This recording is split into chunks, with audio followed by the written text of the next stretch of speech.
It was the ocean that claimed my life, but she gave me breath.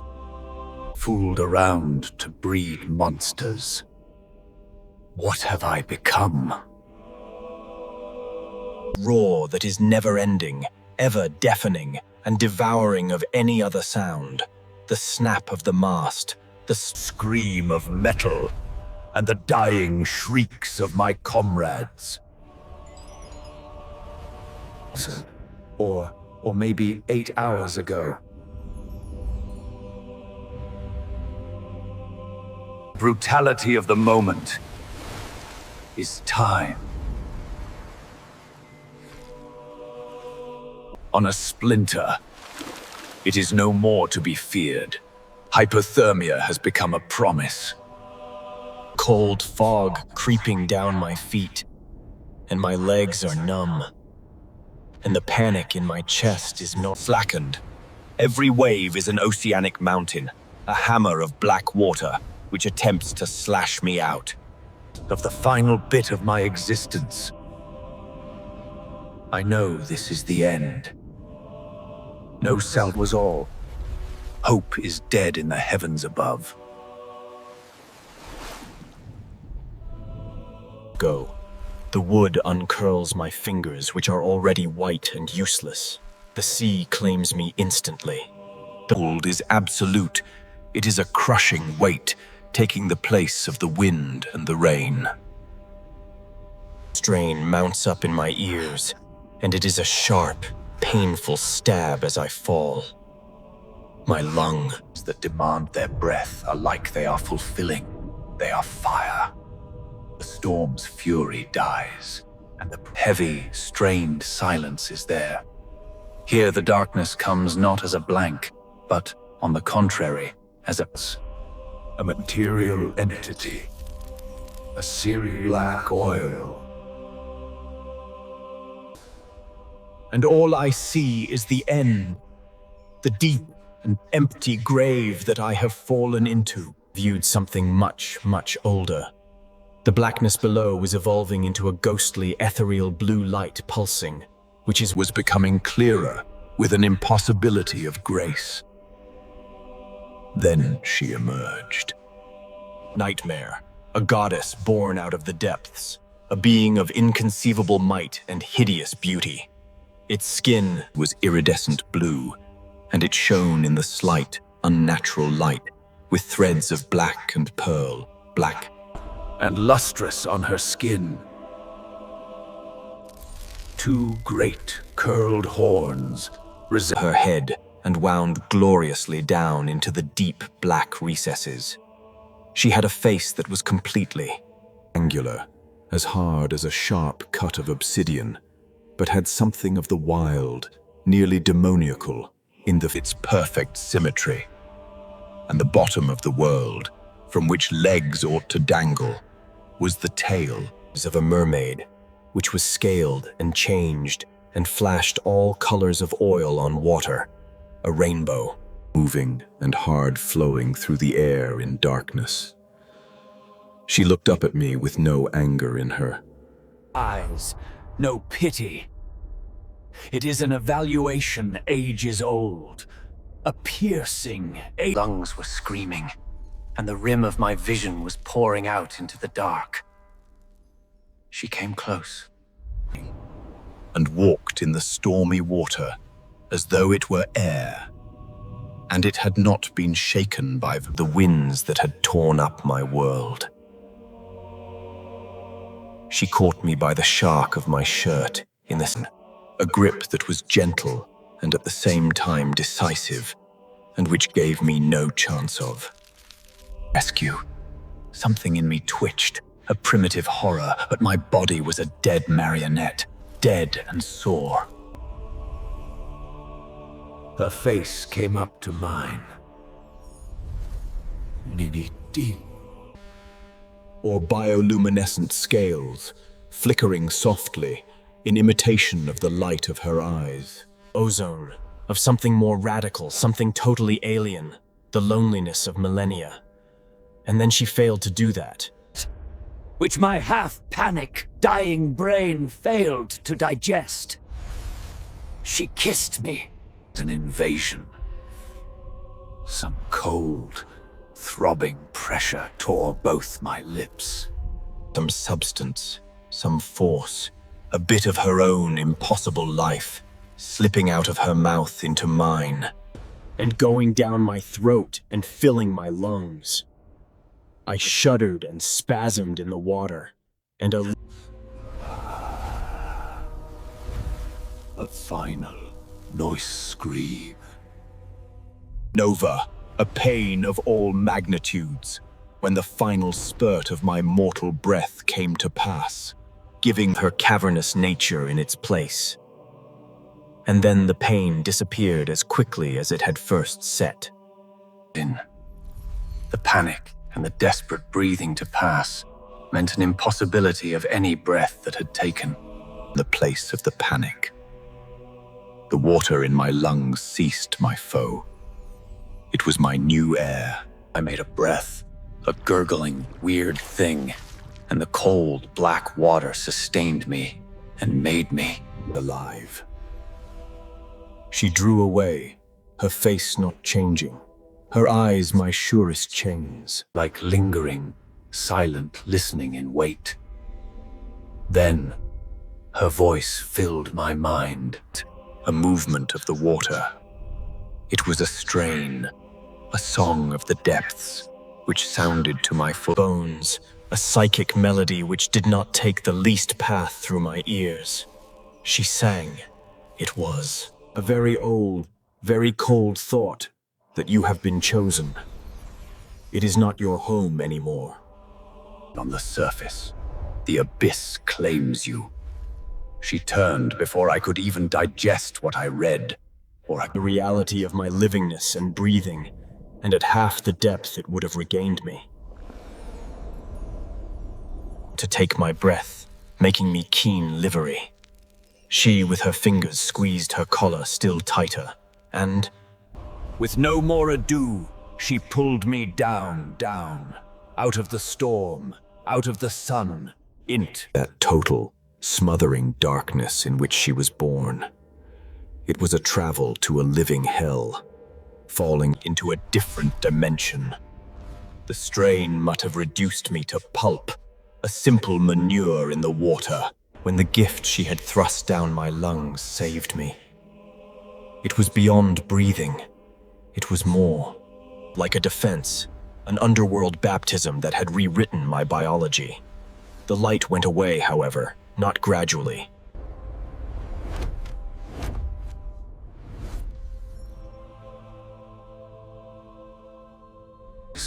in a bottomless, eternal black. Yet, he was not blind. See in the darkness, not pictures, but shapes. He felt the currents of thermal influences, the spectral.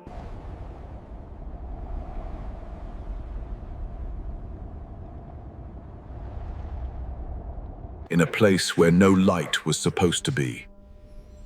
They were not alone. As they still went,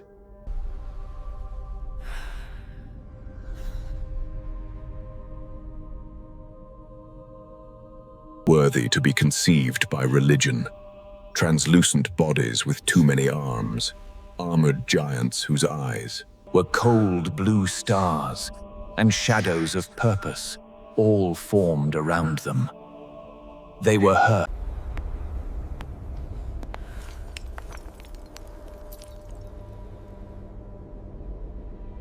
That should have frozen the blood in his veins, yet an unnatural, faint warmth radiated from her. Radiating from her, keeping him alive. And then he saw it, her kingdom. It was not built, it had grown. Black coral towers, sharp as obsidian, scratched the underside of the world. Gardens of ghostly anemones swayed in a current only they could feel, and a palace in the midst of it, hewn from a single, vast, abyssal mountain, but running through with veins of a dark blue mineral, which pulsed like the heart of a dreaming god. Welcome to No. Her voice echoed in his skull. Your tomb and your cradle. Of her palace, an archway carved from the mountain, so vast a leviathan could easily enter without difficulty. The inside was not empty, it was full of her subjects. The amphibious humanoids with large, lidless, oily black eyes stopped their strange, slow-motion tasks and gazed at him. Half crustacean, half shadow forms scuttled from their path, their movements exuding a cold, cruel intelligence. They all bowed as she passed, a silent, wave-like reverence in the bluish twilight. And they all looked At him. Their gazes were not kind. It was the starvation of the deep, the interest of an mortal, implacable predator regarding a new, straying object. He was food, or possible an experiment, broken toy, hauled from the forbidden world above. She dragged him along corridors, weaving further and further, to the very center of the mountain. They had gone down a hole of inconceivable magnitude, a cathedral of the dark, with only the throbbing veins of stone to light the darkness. There was her throne in the middle. It was not composed of gold or jewels. It was the skewed bones.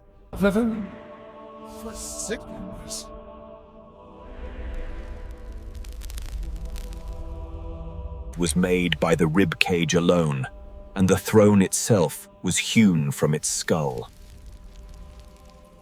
Queen ascended, her iridescent tail coiled round the ancient, fossilized bones, as though it were her natural birth. She was sitting, a figure of complete power in a tomb of impossible size. On the ground before a young, South Asian woman, and it was, after all, debris. To talk, to insist, and to plead. My mouth gaped, and whatever came out of my throat was no word, and it was a weird, stifled gurgle, a water echo, which instantly faded. Her voice was in my head, as cold and sharp as the pressure. You ask why, little mortal, why you? And she bent forward, revealing her form, that faultless, inhuman, no emotion in her eyes, which perused me like a specimen on a slide. Your kind is fragile. Temporary. You represent a crazy flash in the actual chronicle of this world. And you have something that my folk lost. Thin, dark tendrils shot out over the water around me, sniffing over Aura, my horror. Your biology is a storm, which is never the same, adapts and fights.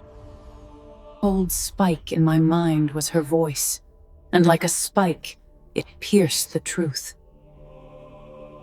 The end of my own kind. She had gone on, her eyes looking out over the remains of the dead divinity on which she sat. My kings are gone. My damsels have changed to dust. The illness of eternity eats up my race. We are so perfect, too complete. We have lost our ability to change. I need a new beginning. I need new blood. To be blended. The abyss at last closed upon my heart, and the terror in it was more terrible than the water or the ice. Panic and denial are the luxuries of the surface world. And here in the portion of absolute pressure and undying darkness, acceptance is all. The cold. It was the trembling of prey, finally understanding that no escape is possible. You, small surface mortal, shall beget me kings. You will sire my new... Be fragile. They will not be temporary. They will become the following generation of this world. They will be ideal monsters! Monsters! His skull rang with the word as he was seized by her amphibian guards. With their enormous, lidless eyes. They did not pull him, but showed him the way, as though he were valuable, something to be treasured. They brought him into a room, hewn Out of the same luminous rock as the palace. It was not a cell. It was a nest. Soft, kind sand covered the floor, and there were strange, leafy corals on the walls, which gave off an incessant, warm heat. Blue twilight. Time ceased to have meaning. There was no sun, no moon. There was only the throb Of the mountain. They supplied him with food, sustenance he could not recognize. Vegetation that smelled of metal and ozone and glowed. Pieces of some sickly, underworldly animal meat. Initially, he said no. His human stomach refused. But here hunger menaces otherwise. It is no demand. It is a hollow, a grind, cold nothingness that eats one from within. He ate. He survived. He waited. But as he waited, diabolical, crawling over him in the interminable twilight. His hand skin was paler, nearly transparent, and the blood in the blue veins could be seen.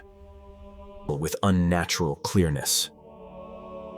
A few cycles after that, he saw that he did not have to spend time getting his eyes to see in the dark anymore. They merely looked and discerned the slightest motions. in the water, the slightest light. The revolution began speeding up. He started to feel a glow in the skin on his arms and chest, an iridescent glow, with a sort of glow that resembles a... His nails became hard and black like claws. His body hair, a redundant, disorderly vestige of the surface, exfoliated, leaving him smooth, sleek, and cold. Tim, one of her people. He was growing half and half, a beast of two natures, a kind, monstrous hybridity of neither. The silence was the worst thing. On the surface, there is always some sort of background noise. The blowing of the wind, the falling rain, the noise of birds at a distance, and the buzzing of life. Below, there was not a sound, and his own heart was not, remaining the same. It was heavier now, slower, and every beat was a dull, thudding reverberation of the pressurized darkness. His past life, his profession, his family, the image he would see in the mirror. All appeared to be dreams of another person, a tale that was being told to him. Long before, the impression of the sun was an ache, a pale, painful memory, a color. He was no longer able to think of it correctly. The abyssal palace, the unusual food, that gave him metamorphosis, the gradual changes, sweeping away the man that he used to be, were the only reality. He heard her, at the boundary of his hearing, or somewhere within his own skull, he heard her. It was the same psychic melody with which she had been talking to him, only now it was a steady, low thrum. Steady, low thrum. It was an appeal, a pledging, an ongoing, ice-cold reminder of his task. He was not some condemned person awaiting his demise. He was a vessel being prepared.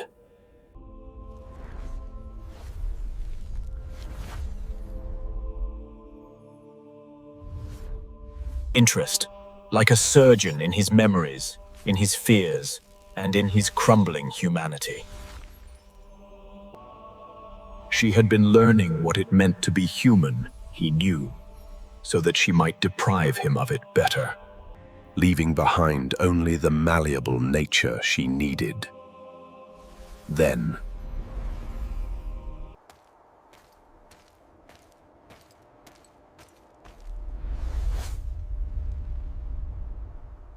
They did not drag him.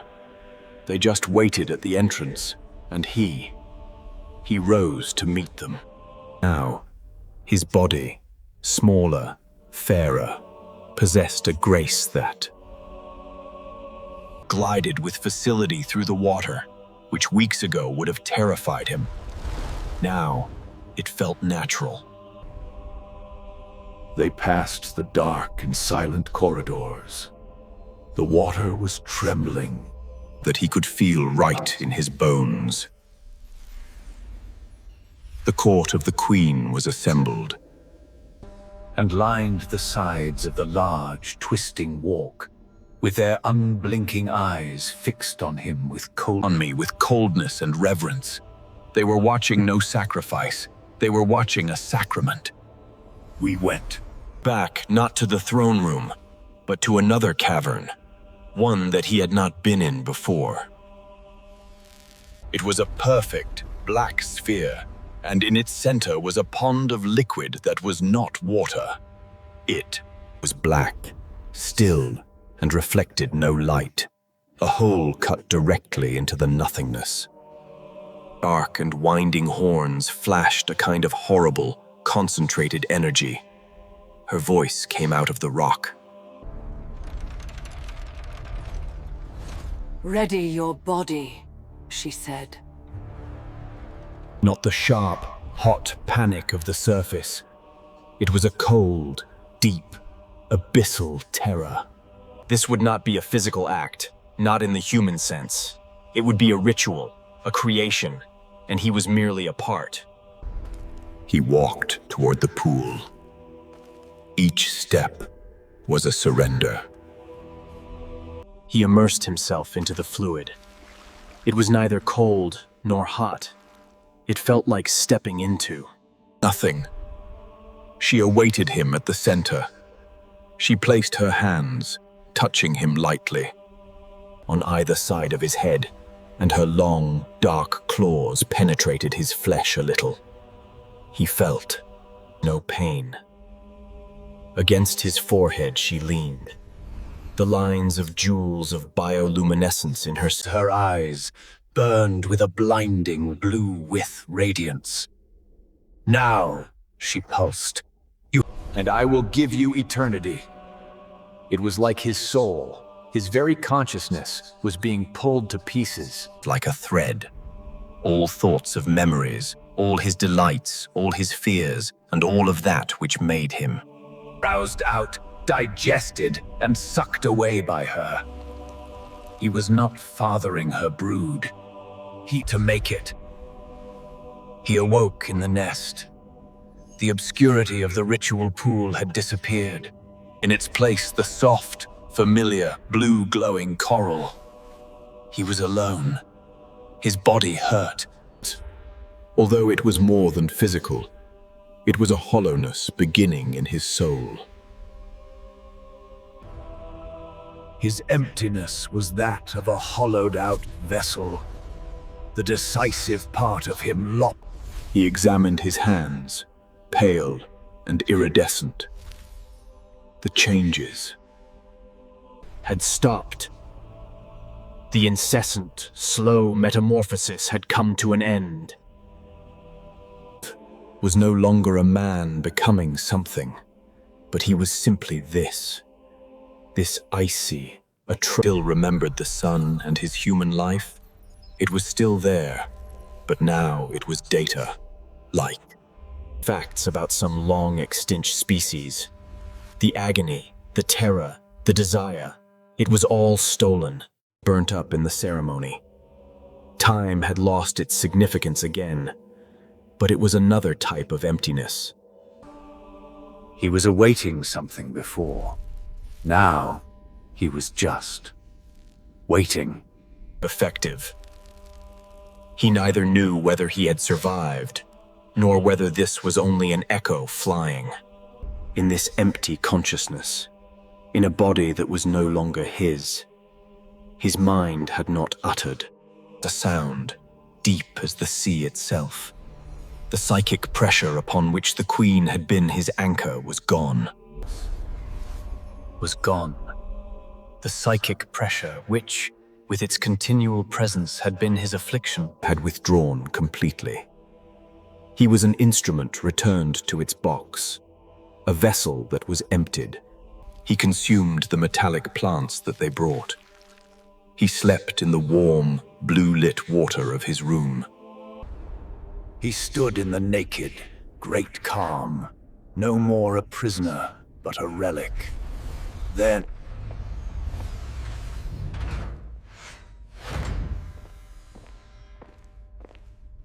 there was no danger in the pose they took, no chilly efficiency. As these two female abyssal humanoid guards floated into his room, they, gazing at him with something he could not characterize in their huge, lidless eyes, neither hunger nor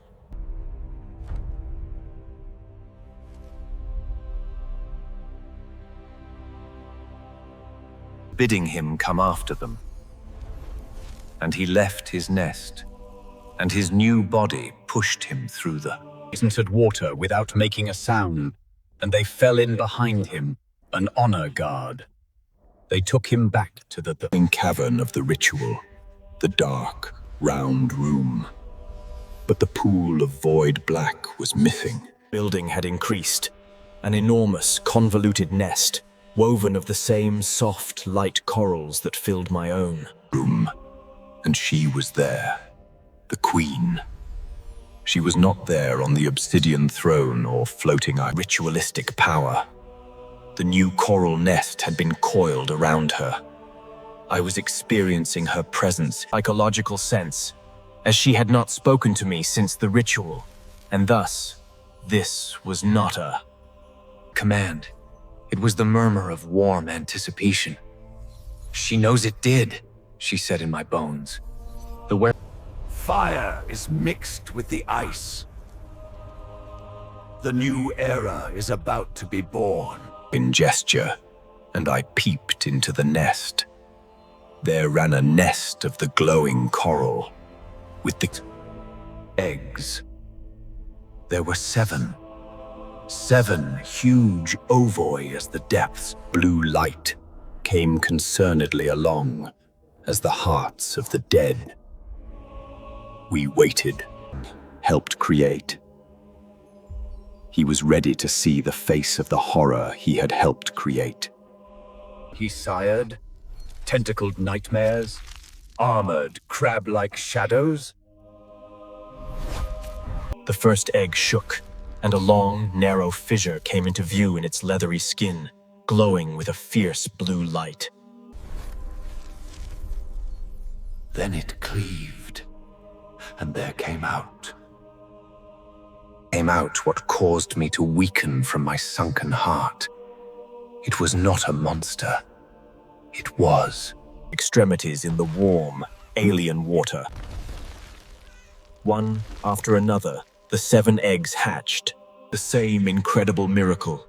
7 perfect and healthy human infants, their cries rattling curiously in the same incredible miracle. Perfect and healthy, the 7 human infants, with their cries rattling curiously in the... These were not the monsters she had promised. They were not the soldiers she needed for her dying race. Looked at him, and for the first time, her voice in his mind was not a command, but a whisper.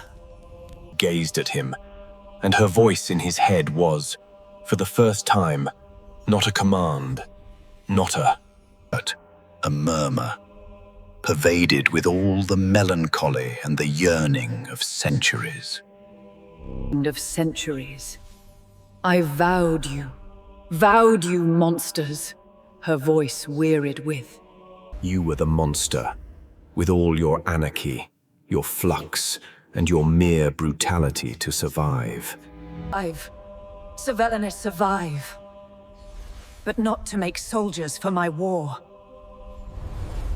All was clear to him. The final, terrible twist. Pulsed, the thing my people fled from across the stars. It is finding this world. My race cannot survive it. To build an ark, not to make weapons, she had taken out of him his humanity. These were my children and the following generation, not of her species, but of mine, truly human, born to live. The coming darkness, hidden in the deepest, safest place on the planet. Your work now begins, she said. You are no longer a prisoner. You are a guardian.